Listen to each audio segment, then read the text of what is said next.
What's up there, my dudes? We're just doing a little live streaming. I wasn't going to shoot a video from what I'm working on right now because it's just like really minor details, but I figure why not bust out a little live stream. We'll wrench live with you guys. We could do a little Q&A. I'm mostly going to be wrenching, so I might ignore the chat for a little bit at a time, but I'm just going to prop the phone up, let you guys know what I'm doing, and say what's up.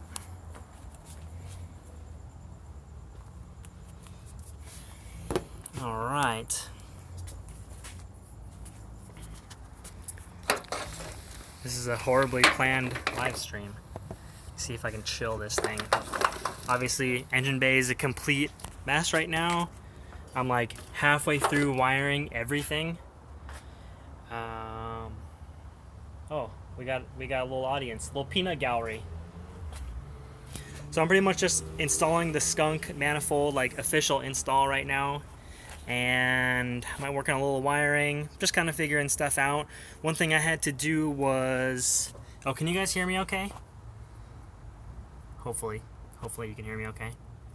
One thing I had to do was lengthen the oil feed line for the turbo, because when I originally built the oil feed line, why did I do this at night?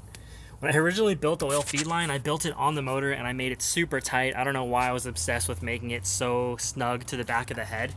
But when I put the intake manifold on, it pushed the line down and it made it too short. So I had to do a longer one of those, which I just finished. And now I'm actually officially putting the manifold on. I did modify it a little bit.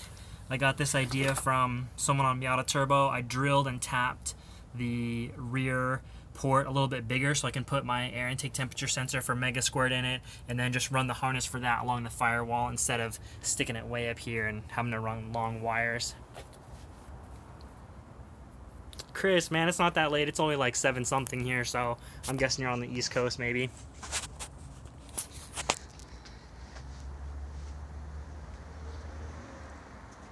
VVT motor giveaway. Okay, so I'm gonna just chill this for right now. Hopefully, I need to get some tape. Studio is a complete garbage mess right now. Just ignore that.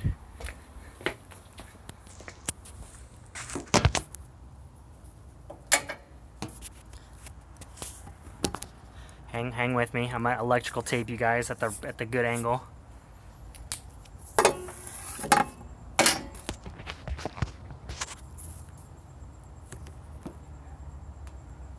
Sick. All right, so this stream might be kind of long. Like I said, I'm just gonna be hanging out, kind of wrenching, and if you guys want to come in and out, whatever, ask some questions, it's up to you. We're just doing a little casual work right now. So I heard that the skunk manifold is pretty difficult to install because of the lower nuts on the runners. So I figured why not try to install it live and expose myself and show how I really don't know how to wrench on cars.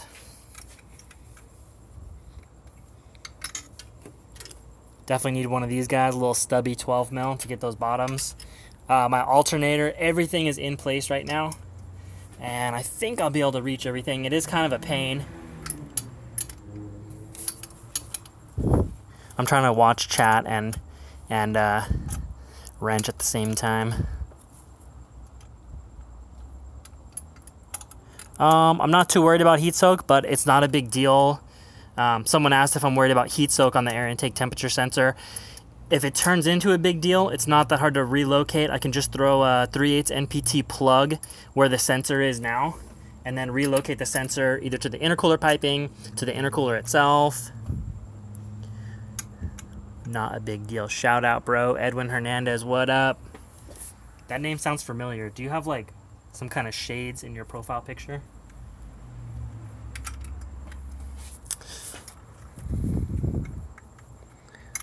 The nuts under the manifold actually are quite difficult. I might skip this boring stuff, save it for later.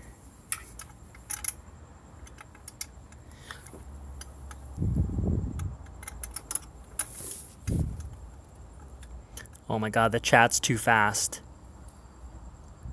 How much horsepower are you aiming at? I I really don't think it's the best idea when people have like a set number that they're shooting for, because if you're tuning the car and you're at a safe level of boost that you like and you don't want to really push it, like why, and you're say 10 horsepower low, why are you going to start pushing your car just to hit a certain number? The car's going to make a different amount of horsepower as soon as it's on the street anyways. It's not like the dyno's like the exact full time number of all time. So short answer, it's probably going to do 3 to 320 on 91 octane, and I'm hoping, maxing the turbo out on ethanol, I'm hoping to get as close to 400 as possible, but realistically probably closer to the 375 range. You ain't gapping nobody with your V6 Mustang, boy.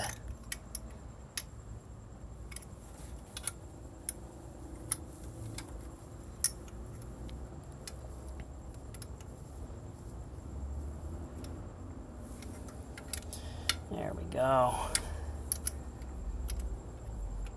Just kind of snugging everything up right now. I should go in some kind of order when I actually put the final tighten on these bad boys.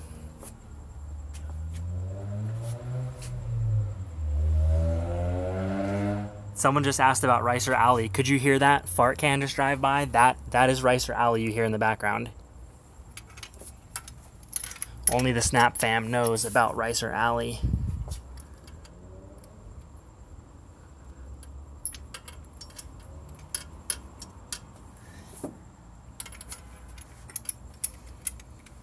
Yeah, that's pretty tricky, but a couple people said they had to take their alternator off to get to it, which would make it easier, but it's not too bad. Get back to chat here. What's going on? It's just like a super close-up. Ram. Oh, I twist the wrong way. Ram, ram, ram.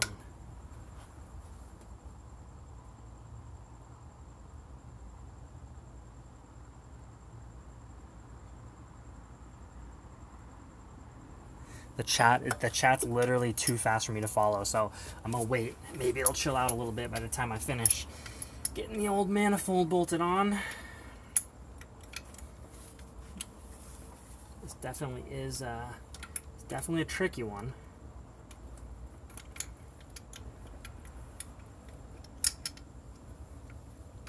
Ratcheting wrench would be better, but I don't have a ratcheting stubby.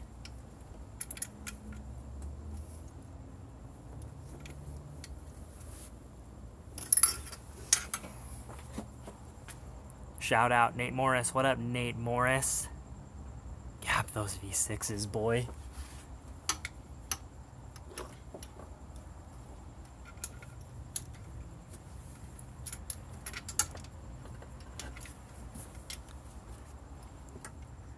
Will this fit my Honda?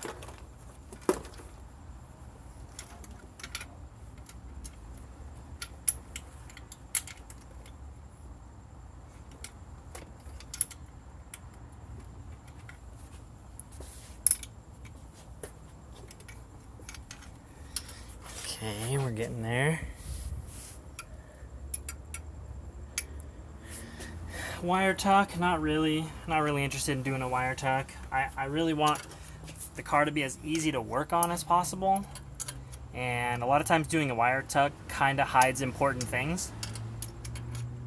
It tucks things away, so if I have electrical issues or if I want to add more accessories later and add more wiring, dude, Ricer Alley is popping off. If I want to add more wiring, it kind of makes it harder when you have a tuck. And I'm definitely going to be adding things later down the line.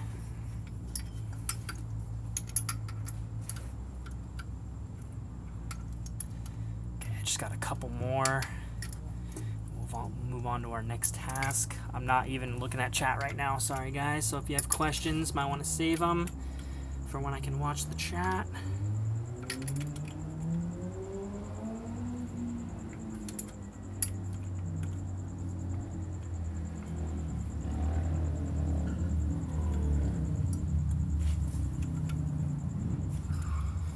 Almost there.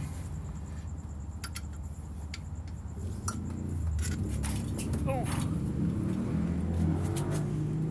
Trusted brand for forged rods and pistons. Well, I don't have any experience yet with forged rods and pistons because I haven't even started this thing, but my engine has SuperTech pistons, 9-to-1 compression, so I can run 91 octane and E85 freely.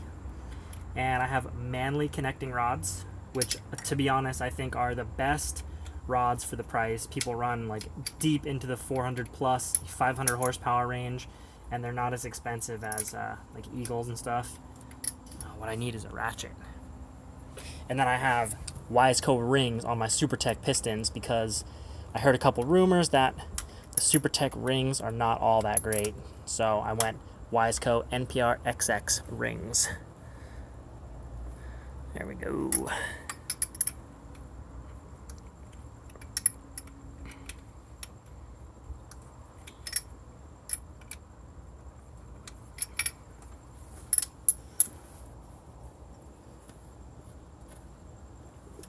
Imagine if I forgot the gasket.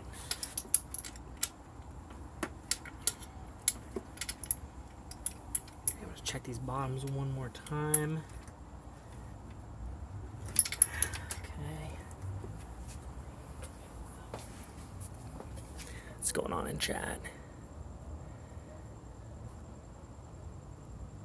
See, the problem with the 1,000 horsepower Supra in Rice Alley is you're not going to get no traction. You don't get no traction, you're going to get pulled over because Ricer Alley is actually right next to a police station.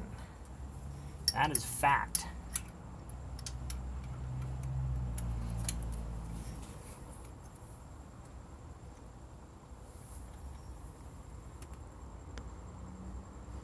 No, I'm not going to start it in this stream. I don't know if I'm going to stream or do a video of the startup yet. There's some pretty important details that are going to be like right before startup that I kind of want to cover high production level style, like mega squirt settings and what happens if it doesn't start, what to check, which hopefully it just starts, but there's a pretty good chance it won't just, crank, start right up. Who knows what I could have forgotten. I mean, look how many connections and just hoses and things are changing. All right, one more nut, then we're on to the next. On to the next, on to the next. With some white Louis boat shoes. Come here, let me coach you how to tune your Miata. Okay, that was cringe. Okay, that was not excruciatingly painful. You can see my alternator is still on. You can just kind of get your hand in there with a stubby wrench and get to all those bottom nuts. You versus Jin Jim at 70K. If his car is ready by the time I get 3,000 more subscribers, I'm down. LS2 coils on a 1.6. You know what those LS2 coils came off of? My 1.6. And I'll also have a wiring diagram. Nate Morris, shout out JDM, yo. I also have a wiring diagram of how to wire these bad boys up to your 1.6 chassis, because this is a 1.6 chassis.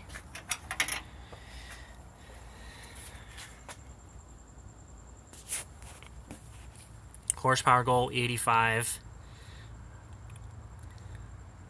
What did I say earlier? I'm going to try to get as close to 400 as possible on the dyno, but realistically 375-ish, I think. Okay, what should I work on? What should I work on next? I got to put the throttle cable bracket on the manifold. These are horrible working conditions. Get off my finger. That compressor flows 44 pounds per minute, so technically it should max out between like 370 and 380 wheel horsepower. The dyno jet that I use, dyno jets definitely read the highest. Hold on, let me concentrate. Here we go. Dyno jets definitely read the highest, so it might pad the number a little bit. because my 2554R should not have been able to make 276, but it did. See, now I threw that electrical tape away and I regret it dearly.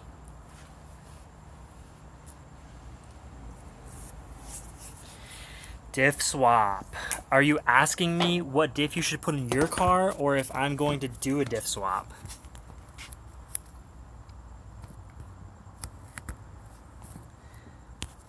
Because my car has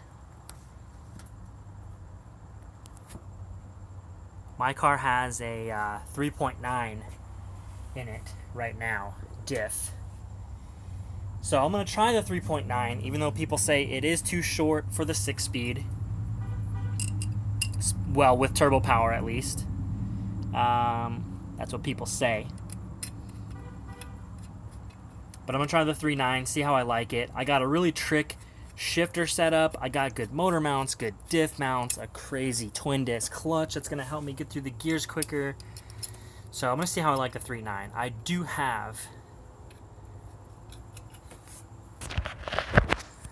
do have in the Destroyed Car Passion garage the infamous 3.6 ring and pinion, which I got from someone in Greece.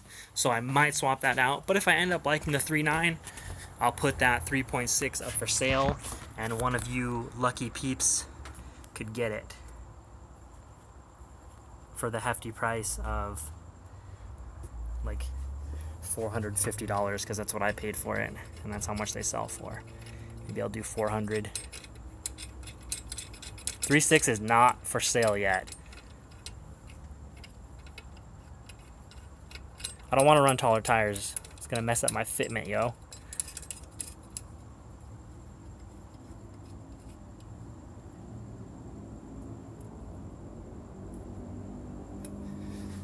I wonder how well this is gonna work. Supposedly you're supposed to put an NB throttle cable.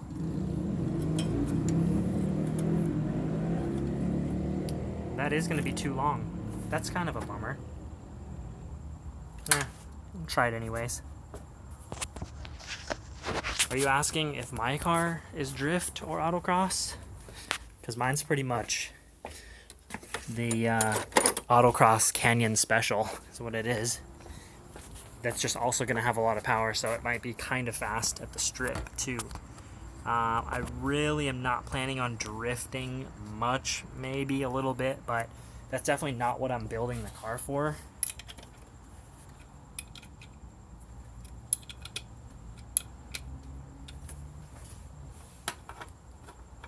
Dang it, what do I need? The 6-speed definitely breaks before the 1.8 diff. The order of weakness is the 1.6 diff is the weakest, then you'll break a 5-speed, then you'll break a 6-speed, then you'll break a Torsen. And it's like 200, 280, 400, and like 450 horsepower. Something like that, I don't know. Just random guesses. I need some wrenches, obviously.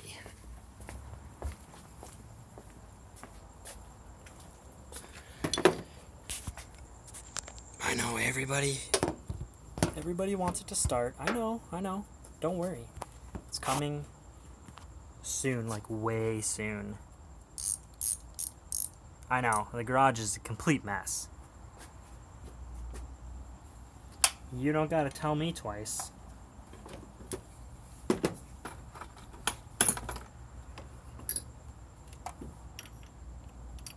It's 13.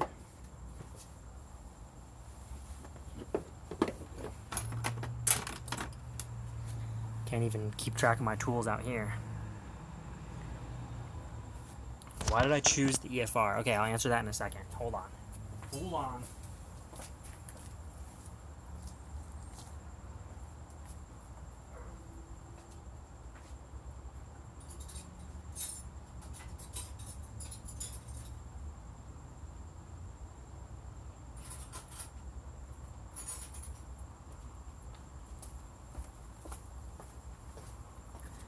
I chose the EFR because it's got several performance benefits to it.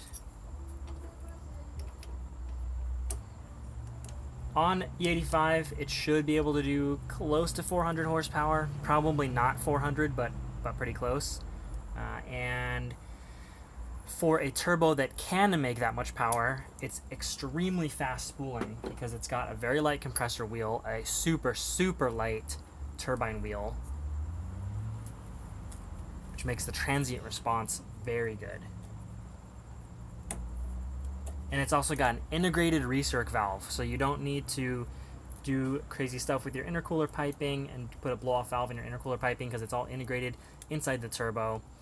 It's got a gigantic internal wastegate, so it can control higher levels of boost with an internal wastegate, which is what I wanted. I didn't want a screamer. I didn't want the extra plumbing of an external wastegate, the extra cost, blah, blah, blah. And it's also V-band 3-inch output from that turbo. Come on now. This is the Car Passion Channel Struggle live stream. Welcome, everybody. How much hot sauce am I going to run? Honestly, the motor's pretty strong. I'm thinking about like a 50 shot of Tapatio, and then maybe in the higher end, like a 75 shot of Cholula. But it just kind of depends what the motor wants. No, the skunk will not fit a 1.6. Dude, this thing's like really stuck. What's going on here?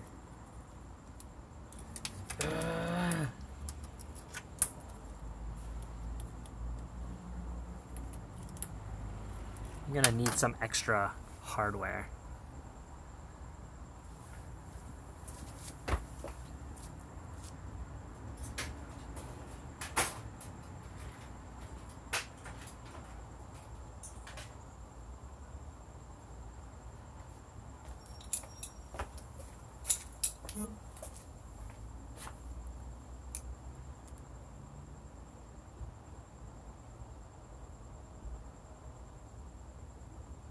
$50 shot of the last dab. Okay, the last dab is no game, boys. I ordered a bottle of the last dab about a month ago, but it's on back order because they sold out so fast. But when I get it, it's game on. When TJ is trying to race me in the BRZ, I'm spraying the last dab.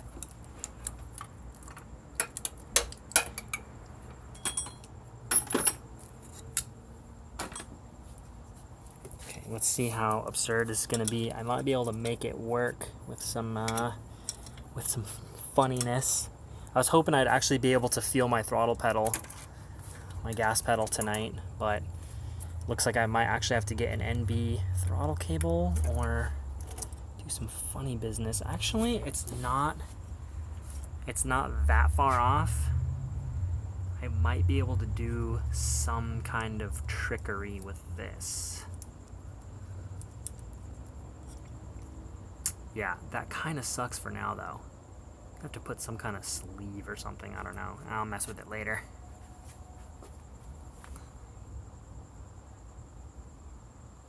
Rear diff, I just have a 3.9 in the car right now, and that's what I'm going to leave it as until I hate it.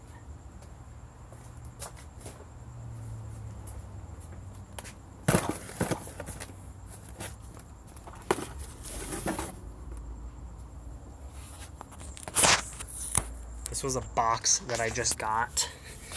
I've had to order like 10 of these boxes. This is some high pressure fuel injection line for my fuel system. This is one of those pumps to put the transmission fluid in the transmission without making a gigantic mess. Someone just asked if I was going to do E85 or 91 or both. I'm going to do both because it's going to be flex tune. I'll just be able to put whatever fuel I want in there. Gigantic thing of thread sealant. These, hold on, I'm gonna show you what those are all about.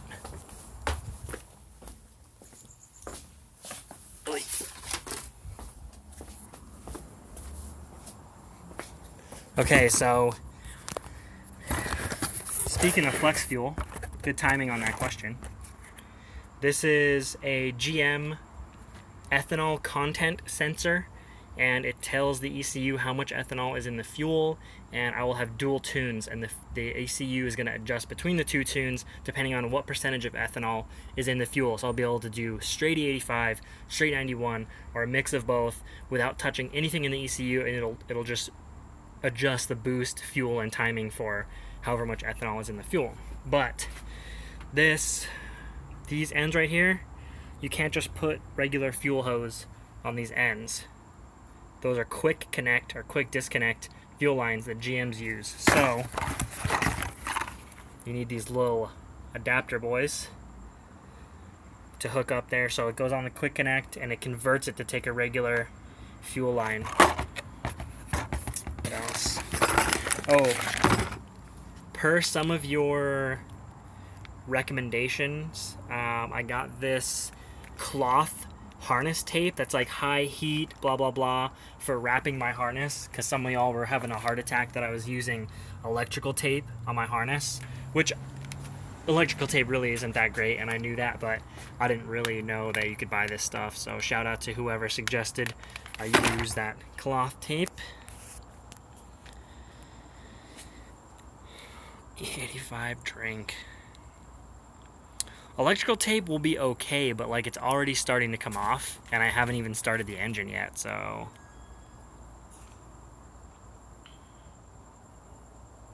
Okay, I'm gonna keep working because I don't see any interesting questions yet.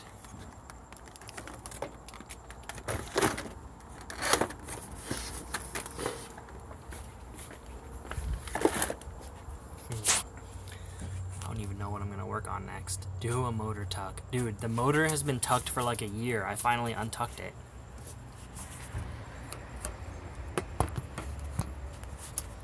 Set this old boy back up. How much boost? I don't really know yet. It's gonna come down to when I tune it. It'll probably end up 17, 18 pounds on 91, and on ethanol, probably like at least 24 pounds of boost. Now I'm gonna stick with 15 by 9s, and I'm rocking the NTO 1s. Can't really see them that well. I'm rocking the NTO 1s right now. They're a little bit bald. But these are 225 NTO 1s, super sticky. When I had 250 plus horsepower, they wouldn't even spin in first. So they're pretty solid.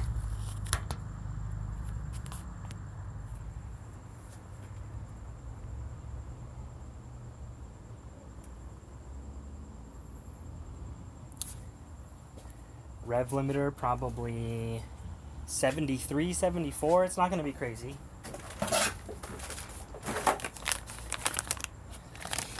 The goal for this engine, I got a lot of goals. Let me get this open. I got a lot of goals. One of them is longevity and reliability. So, on the topic of longevity, I don't want to rev to like 8,000 plus, because even if your engine's built to handle it, it still wears things out faster, you know. Carl, man, you're up to 8,500 on a BP. That's pretty impressive, my man. I hope you have some connecting rods and an ATI damper on that thing. Otherwise, you're riding dirty. Oh, the tape like matches the wrinkle of the manifold. It's pretty legit. Ooh, that's not easy to cut.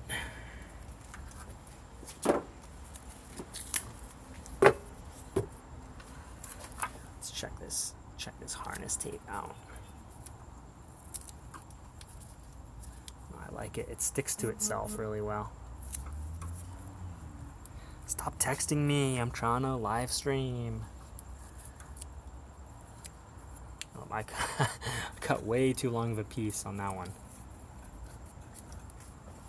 I like that. I like that a lot better. I mean, that's kind of a crappy job I just did. But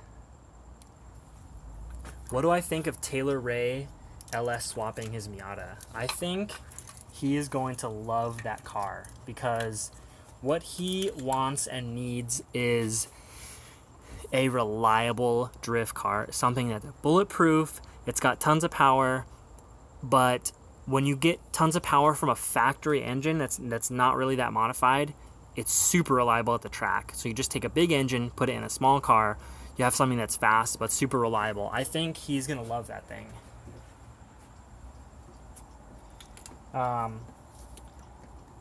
TJ with the 2J, as much street cred as it is, I would personally not choose a 25 plus year old engine if I wanted to have a reliable drift car. It's cool, it sounds cool, it can make lots of power, but it's just not what I would choose if I wanted a bulletproof drift car. Alright, I need to grab me some scissors.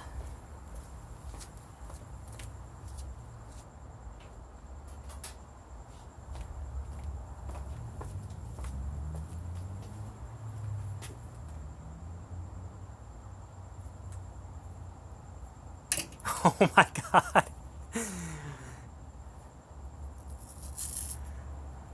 Thank you for the $2. Thank you to my beautiful girlfriend for the $2. I think that means she wants me to get off live stream and go bring her some tea station. Bring her some boba.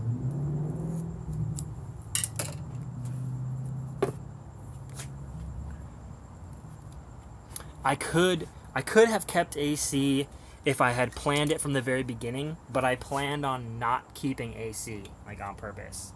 So that's that. If I got a different manifold and blah blah. Because race car, because AC is heavy and it affects the cooling because you have a condenser out in front of the radiator. Race car reasons, and I wanted bottom mount because it's awesome. Yeah, that's actually a lot nicer, and it's actually sticking to itself very well. It's going to be clean. To people asking when the car is going to start, I'm getting the last pieces that I need, I think October 30th, which is next Monday. So I was hoping to at least crank it and start it up before October was over. But I just don't know if that's going to happen yet. There's quite a bit of stuff left to do. Got to put fluids in. I got to wire up the wideband and the boost gauge. What else? I have to finish the harness, which is obviously I'm working on right now. There's actually quite a bit of soldering left to do. I have a surprise for you guys. A little surprise modification that I wasn't planning on doing. Oh, Toby, you are the man. What is going on? Mateo, that is a fake donation. Nice try, though.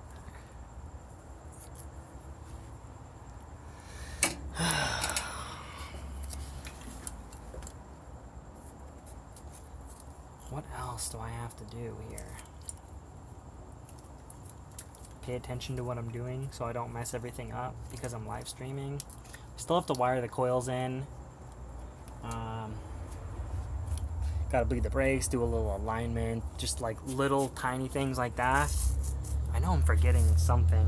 I'm missing a couple things for the cooling system that should be here tomorrow. I'm going as fast as I can. And I may lack on the videos over the next week because I'm more focused on working on the car and filming the videos, and editing has kind of been on the back burner because I'd rather be out here working than spending valuable wrenching time editing. So there might be a lack of videos for like a week, but then I'm gonna have a bunch to release. I might do a bunch like every 3 to 4 days. I already have two that I have to finish editing, and I'm probably gonna film another one this week, at least one more this weekend, I'm just going to Hammertown. Oh, I love this harness tape. Dude, this stuff is the best. It sticks really well. It doesn't feel like it's going to come apart at all, and it holds good form. This stuff's really good. Let me see if I can find out. I got it from Summit Racing. There's the stuff. Loom tape. Cloth wire harness loom tape. If you're doing any electrical work, this is the stuff. By the way.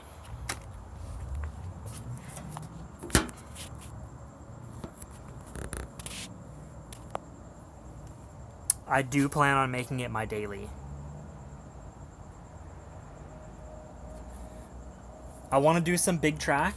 I'm definitely, the cooling system is probably going to take some development. I'm assuming I'm going to go out there on my first day and it's probably going to run hot. I don't know why, I just think that way. Got to do some good ducting. It's more than just having a big radiator, and I don't know if I'm going to need an oil cooler. I might need an oil cooler. Running it on the track, I'm probably going to run a pretty low boost level to be safe, especially if I'm far away from home. Oh, this stuff is awesome. So, I mean, if I run big track, I'll definitely run it under 300 horsepower. Even 250 is plenty of power to have fun with on the track. Transcooler for the 6-speed, you don't need a transcooler. I've never heard of someone overheating a trans. Someone might argue that the case gets hot and expands, and that's what causes gears to strip. Maybe that's the real thing. But I've never seen anyone put a transcooler on a Miata trans.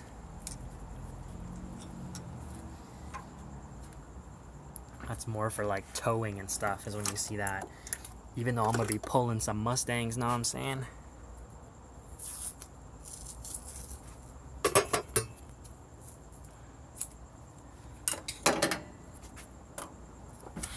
Am I almost done? Wiring takes forever. But I want everything to be good. I feel like I have thought out everything on this build to maximum precision. Which, having the 1.6 in this car, going from stock to like kind of junk turbo kit to better turbo kit and continuously improving and updating things, taught me so much. I wouldn't have been able to put this build together the way I did unless I had that 1.6 car for 3 years and I was continuously adding and tweaking things on it. Okay, let's see how that looks.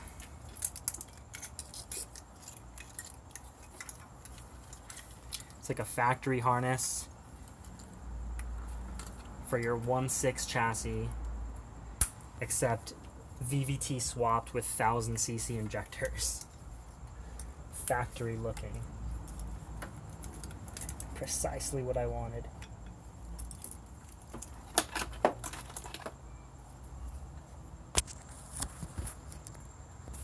I mean, it's okay. I might tie it somehow. I mean, it's alright for now.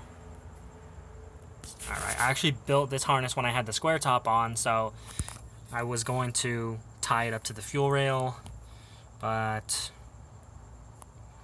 yeah, it is what it is. Okay, chill, and I'm gonna go grab something else.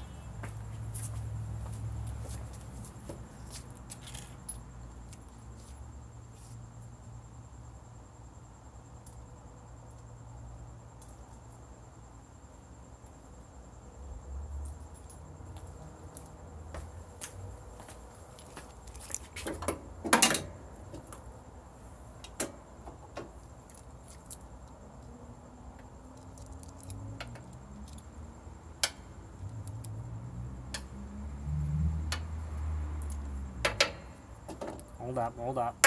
I'm still here.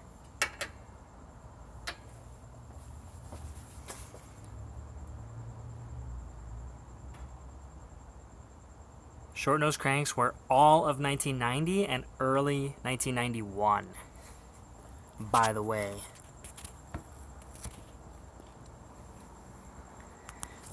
I'm I will worry about chassis mods once this car runs. Okay, so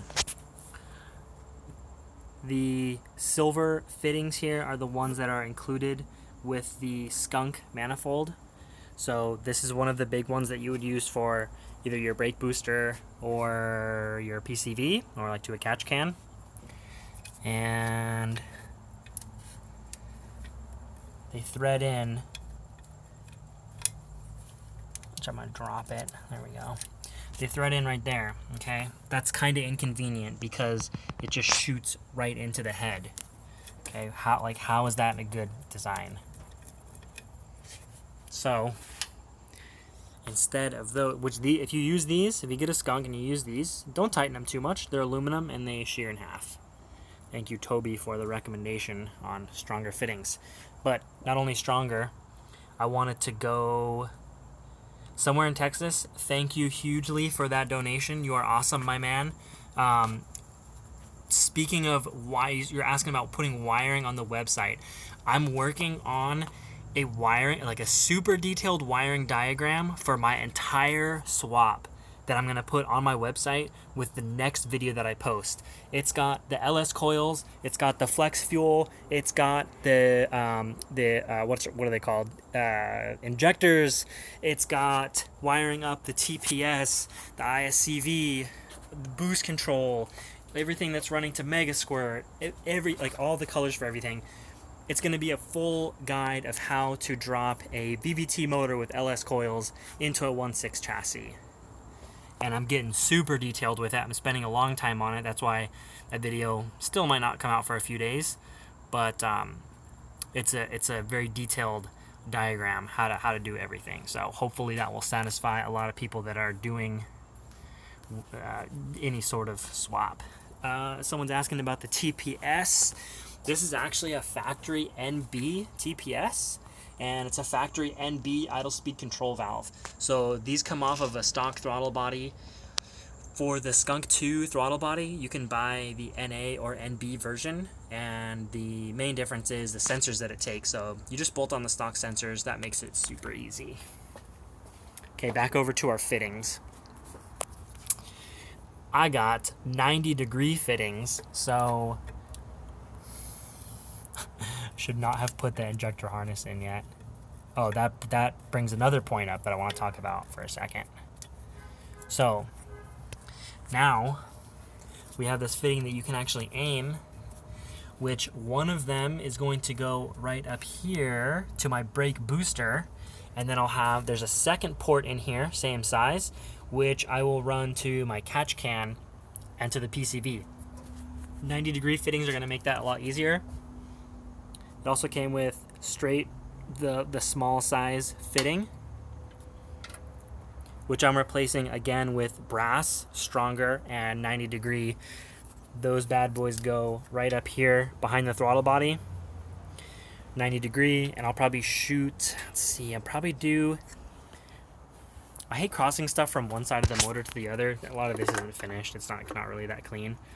But I have to get a vacuum line from my integrated recirc valve over to the manifold. So it's like, what are you going to do? Go around the front of the motor, go around the back of the motor. Anything that goes around the back of the motor is right next to the turbo, so that's kind of difficult. So a point I wanted to bring up is everything's just really loose right now. This is a heater core hose, which I'll show you guys in another video how I'm doing the whole cooling system. This harness stuff, obviously all very loose still. Lesson learned with the oil line I was talking about earlier. When you're putting an engine in and you're hooking up a lot of new systems and routing things differently, you don't want to do a single system, like say the cooling system, for example. You don't want to hook up all your cooling system hoses perfectly the way you think they should be and then fill the car up with coolant, because when you go to do your wiring harness, some of the coolant hoses might be in the way, or vice versa. If you do your whole wiring harness first, finished, wrapped, secured, everything's like zip tied in place, however you do it, and then you go to put your cooling system or your intercooler piping in, and you realize you should have done your harness differently. So I just like to set everything up loosely And then once it's all in the car, I can figure out, okay, this goes on top of this goes behind this, etc. That's kind of my strategy on that one.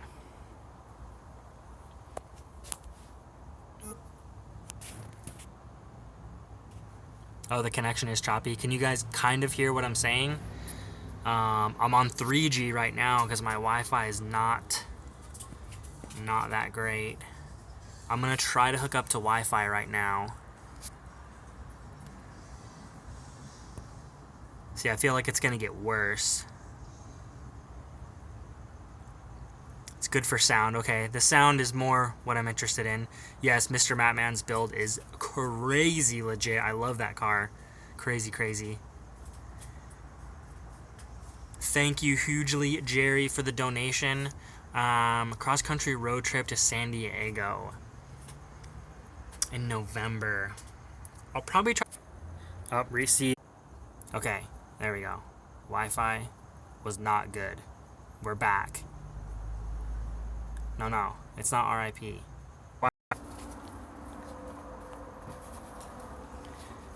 Okay. What was I even... Can someone please remind me what I was talking about? Harnesses. Talking to the guy that don't... Oh, yeah, thank you.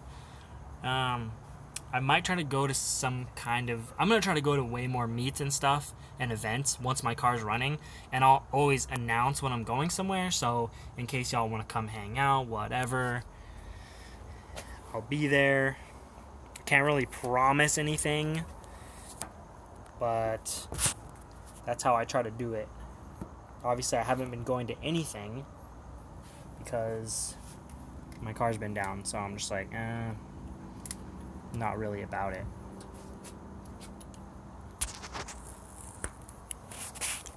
Oh, okay. Hey, come here. Come back here. Come here. Come here. Come here. Come here. Go get ready.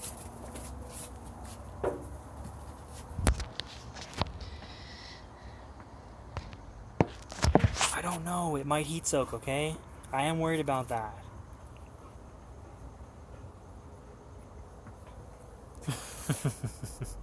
I have been borrowing my girlfriend's Z46, okay? That's what I've been driving. Or the X5. What's heat soaking? It's pretty much when the manifold itself gets hot and it makes the sensor hot and then it thinks the air is hotter. But to be honest, that happened when the sensor was in the intercooler piping also.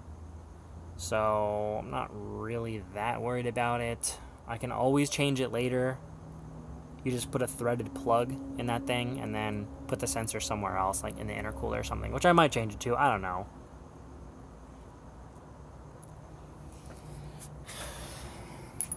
I don't even know what I'm doing right now.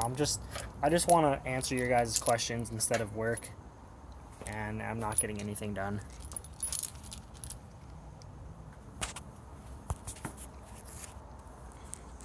I wish I could put this thing on a tripod. You're back again? Where's your ball?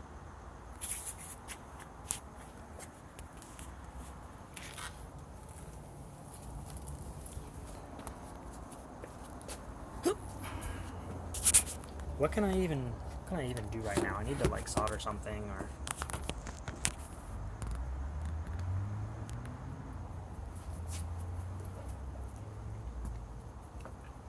I don't know if I'm really the best Miata YouTuber. I just try to be like maybe the most informative. But sometimes I probably go too crazy into detail. I don't know. I just try to find a good balance. I know it's been all about VVT build. So I'm gonna try to do some other stuff also. Oh, peep this little extinguisher action along with a mount that I can't even find because this place is such a mess. Oh, it's right here.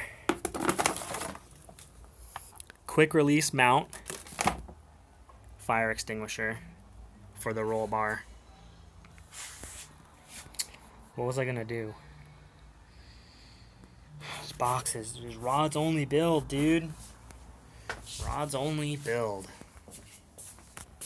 There's just parts. Could probably build a whole nother Miata with all this. multiple oil filters, brand new, getting ready for break-in, because you got to change the filter several times. This is an unopened box right here from Summit. I'm gonna open it live, and there is not anything exciting in there, so don't get too hype. There we go.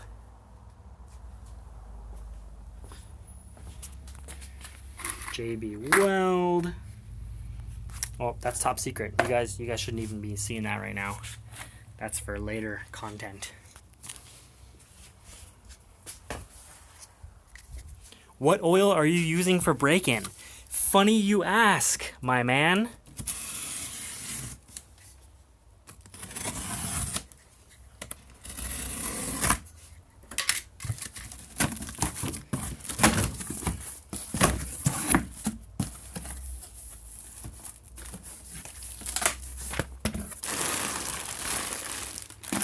Ha. What we have here. Is this even what I ordered? 530. Conventional 530 brake. This isn't even what I ordered. Well, it's break-in oil, so I guess I'm gonna use it. I guess. Anyways, where's my receipt? BR30 break-in oil. Well, I guess maybe it's just a different label. I thought it was some like Joe Gibbs break-in oil or something. Oh well, it looks like this is what I'm using. Break-in. It's break-in oil. I mean, guys, I have 9 quarts of break-in oil in here. The first 4 quarts are gonna be in use for about 5 minutes. Okay, it's not really that big of a deal. Pretty much warm the motor up and then change the oil is how that one goes. And then take it out, break in the rings, which is like 25 miles. Here's my trans fluid. Synthetic red line gear oil. I'm going to use this in the trans and the diff. Yeah, I use the same Joe Gibbs break-in oil. Is that what this is? No.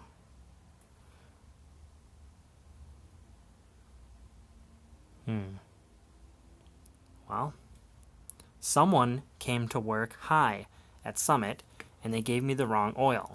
It's okay, I'm gonna use it anyways. Anyways, what I was saying is, this stuff, the first 4 quarts is gonna be done in 5 minutes.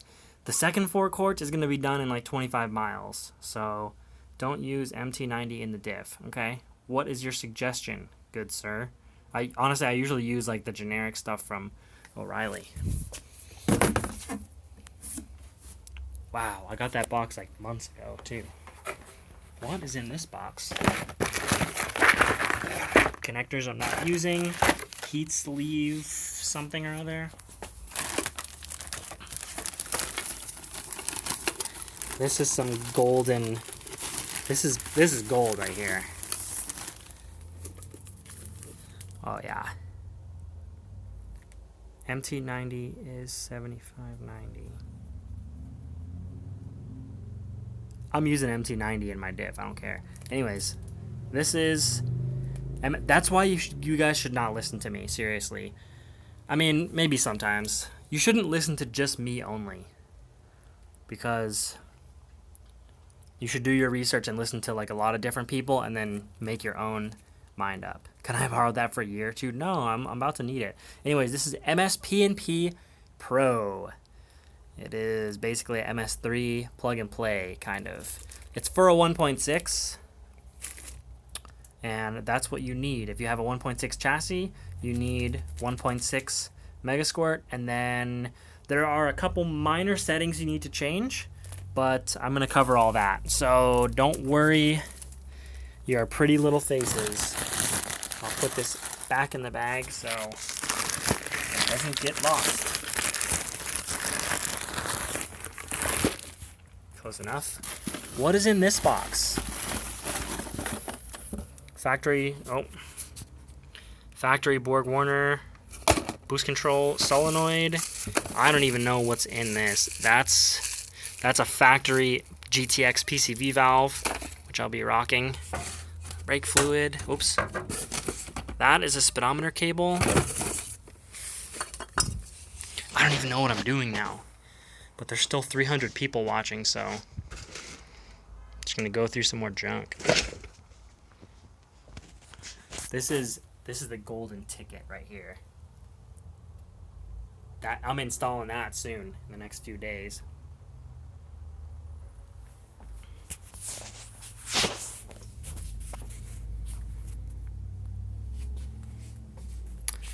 Alright guys, so flip this so you can see me. I've been streaming for about an hour. I'm actually going to try to get a little bit more work done and not be super distracted by this stream, which was really fun, but we've been going for about an hour. So I'm going to call it quits for the night. It's getting pretty late. I got to get up early anyways. And I'll see you guys in the next one. If this stream, does this stream turn into a video? I've literally never done a mobile stream before. So if it turns into a video, let me know down in the comments if you liked it, or hit me up on Snap, whatever, Insta. Let me know if you liked it. Let me know if I should do more. I didn't really do much. I just talked about stuff and answered your questions. So I think that's kind of cool. I try to keep this as interactive as possible and talk to as many people as possible. I open all my snaps. I open all my Instagram messages. I try to respond to as many people. What's up, Gaming with Angel? Said your name. That's about it. Have a good night, guys, and thanks for joining me. I will see you next time.